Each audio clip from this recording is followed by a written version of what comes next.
กูบ่จ้างเพื่อเก็บเพื่อดอกบัดนี้น่ะเนาะพวกเจ้าหันน่ะเบิ่งแหน่มีแต่ผ้าขี้เหล็กทั้งหมดที่ปาบอกนี่นะ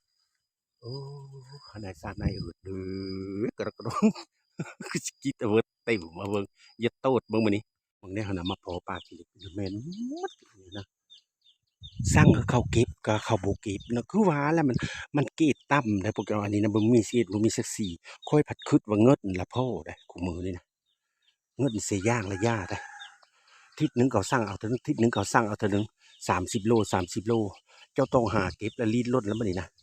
คอยในบัตรสีลุยไปได้เนี่ยได้ขายขี้ก็ลุยให้ได้ขี้เล็กนี่เลยนี่เท่านั้นแล้วจบเออฝากกดติดตามเด้อพี่น้องเด้อ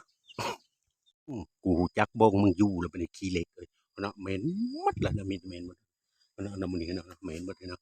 คอยจะมาผู้เดียวคอยอยู่ในป่าเด้อเจ้าผู้รถก็จอดไว้แต่ผู้นักขี้เล็กมาขี้เล็กกันในซ่านในอื่นเด้ยึดเมมึงบ่ได้กูจักป้ามาเลย พระป้าพระขี้เล็กพระเจ้าเอ้ยให้ในซานในอื่นเฮ้อไปโบะแถวนั้นว่าเก็บพกูเด้กูเฮอโล5,000แค่เดียมเก็บแนวนี้ว่ะบัดอามาจะเก็บคือคนไปเอาเองนั่นนี่แหละเดี๋ยวมันก็พกเก็บแล้วโน5,000เนาะโล2,000จะเฮ้ออยู่เด้อหนึ่งทางงานทางงวยนี่คนไปเก็บเองเนี่ยเกี่ยวเขางวมเอากูไปโซ่ไปเนาะคะแนนมู่เพิ่นมีไปคือว่าแล้วมันเกตตั้มบ่มีเกตบ่มีศักดิ์ศรีอาชีพหาผักเก็บผักขี้เล็กอาชีพหายานางเนาะสู้กูเพิ่นบ่ได้คิดว่าเงิน1,000เพิ่นได้มาเคนเธอ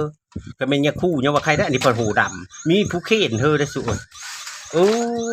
เต็มนานได้มึงบัดนี้กูหูปลามันโพแห้งแล้วกูสิไปเก็บเอาเองแบบนี้นะ